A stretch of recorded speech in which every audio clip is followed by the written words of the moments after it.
Welcome to Left Brain Thinking, where creative investment ideas meet logical analysis. That's the hallmark of left brain investment research, where the analysts are looking for growth companies with the potential to double in 2 to 3 years and high yield bonds with the potential for dramatic price appreciation. Today, however, we're talking about the role of an advisor in deciding what kind of investments you're going to go for. And we're having that chat with Freddy Garcia, Vice President for Investments for Left Brain Wealth Management, which you can learn about at leftbrainwealthmanagement.com and on Twitter at leftbrainir. Freddy Garcia, great to have you back on Left Brain Thinking. Well, Chuck, thanks for letting me come on. I always enjoy coming on the show and continuing our discussions. And we are continuing a discussion we had from a couple of weeks ago when you were on the show last, where what you were discussing was advisors who maybe wanted to avoid stocks. But today we're going slightly in a different direction, which is kind of making sure you get what you want from your advisor, because some advisors offer planning without actually giving much in the way of investment advice. Explain how people need to understand what services they're getting and what they really want to buy here.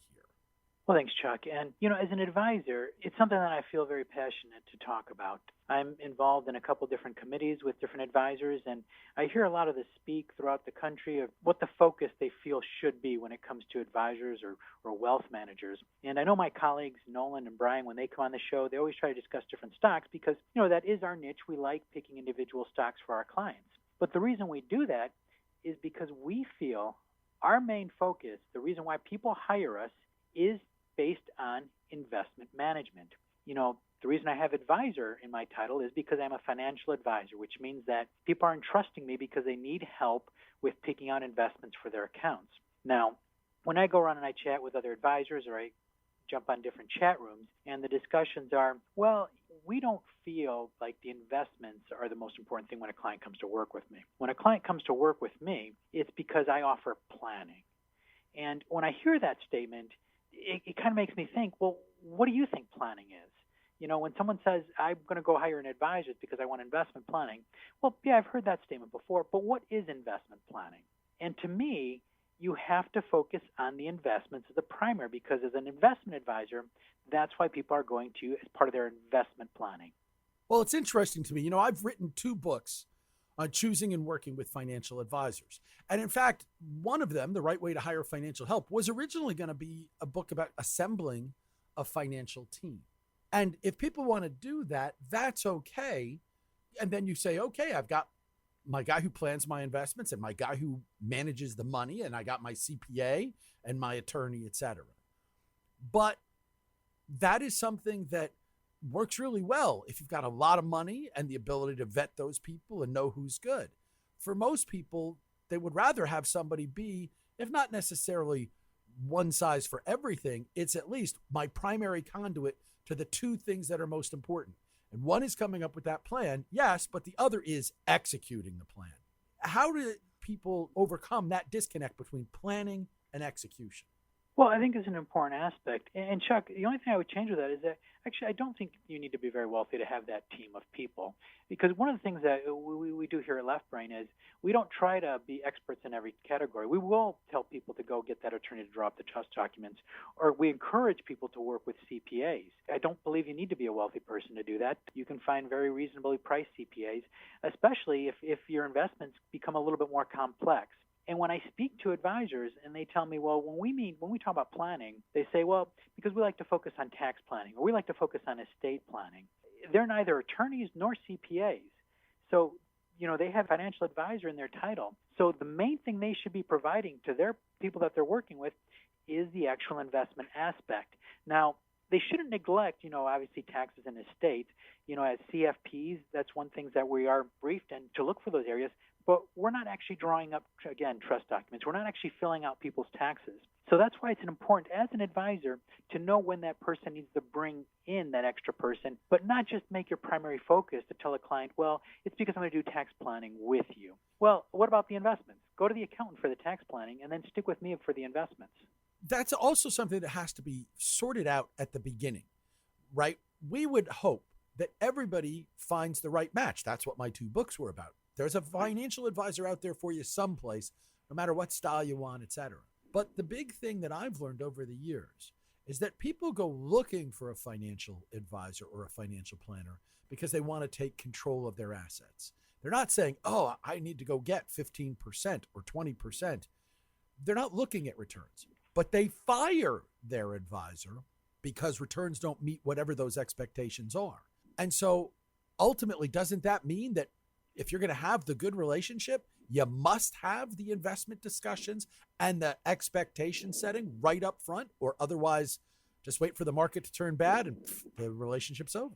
Yeah, I would agree with you on that as well, Chuck. I mean, you're right. When we have the discussions at the beginning, we lay out that we are going to be doing investment management, but we never actually discuss, percentage returns saying, okay, we're going to, because we can't promise, the investment return is not a guaranteed thing. But the expectation is that we are going to try to grow the account.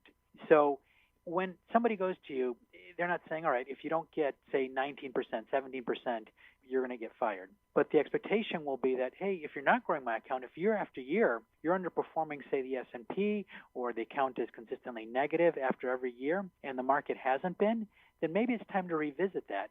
But many advisors don't have those investment rate of return even discussions with their clients. Some of their statements don't even show rates of return on there because they feel that, well, the person's not really coming for me based on investment rates of return. And it's true. Some people will stay with that advisor for a long time, even if they're poorly performing. And the advisor takes that as a message, well, it's because the investment return isn't important. And the reality is because the client really isn't asking for more, and they really need to start, because advisors need to start focusing on that. And again, we know we can't promise returns here, but we can look, and whichever form your practice is, whether you outsource, whether you incorporate funds, stocks, or ETFs, everyone can incorporate looking at returns and try to change and incorporate those into a client's account, because that is part of the investment planning. That is what true financial planning is, and that's what investment advisors are supposed to be providing.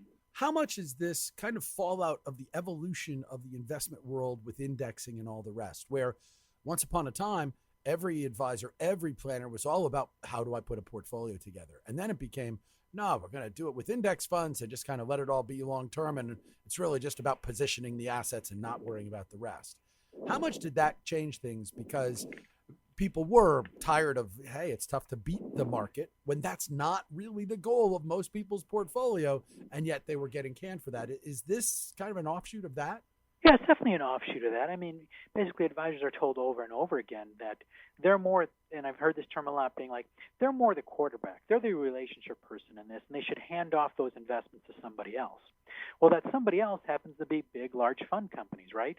And then even they're not putting a big emphasis on the investment. They're just putting them in these, vanilla index funds because that's easy management, and then they feel that it's a lot better to avoid risk, because they're just basically streamlining and just doing a straight index on the investments. So advisors have taken that tune too, and the focus they switched on is just basically gathering more assets and getting more clients rather than spending more time on the individual portfolios. That is a change in the industry that I haven't liked, and that is what we're seeing more and more of, with robo-advisors, index advisors, and again, as newer advisors come into the industry, they have no idea that, before, you used to actually have to look and research the different individual ETFs went around, but you had to research different stocks and different mutual funds, and it's so different than how it started. I have a client who talks about when he first started investing, the broker would call him, and all these brokerage shops, they had a couple stocks.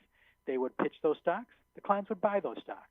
Then, maybe a year or two later, they would have a new group of stocks, right? And they would pitch those stocks, and the client would buy those stocks. And that was kind of how it went. And then, as the 80s and 90s came around, mutual funds became more relevant, and you still had to research those. And then, of course, modern portfolios, actually all package products, and then ETFs came. And now we switched from doing any really deep research on anything and just putting clients in these portfolios and thinking, okay, I've done my job because I've gone over and looked at their Monte Carlo scenario and looked at their expenses and their retirement goals, and I've done my job because I review that on a yearly basis without actually looking at the individual holdings of what their own clients own. And ultimately, what you want and what you're saying is that an advisor who is not working with you on investments isn't giving you their highest conviction picks, and anybody who's going to try to make things work in this market, no matter what method they take, has to have high conviction about something, right? Yeah, I would agree. And again, if you are working with an advisor right now, ask yourself, why am I working with this advisor? Because I like the person, I like the relationship, I like the fact that they show me a retirement scenario each year, or Is it because I need somebody to focus on my investments because I'm not familiar with it, or I'm looking for that expertise? Freddy, great stuff as always. Thanks so much for joining me to talk about it. Well, thank you so much, Chuck. Left Brain Thinking is a joint production of Left Brain Investment Research and Money Life with Chuck Jaffe. Our conversations are not personalized investment recommendations, but are designed to engage your brain. Please do your diligence before making any financial transaction.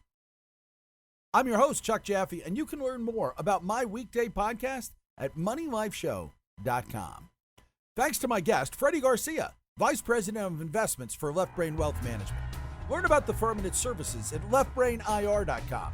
They're on Twitter at leftbrainir. And, oh, by the way, they have their weekly Jarvis newsletter all about their stock picks from their proprietary system, Jarvis. That's free, and you can sign up at the leftbrainir.com website. Left Brain Thinking is available every other Wednesday unless there's a major power outage at the Money Life Show studios like we had this past weekend.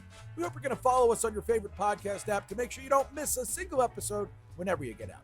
And until next time, happy investing, everybody.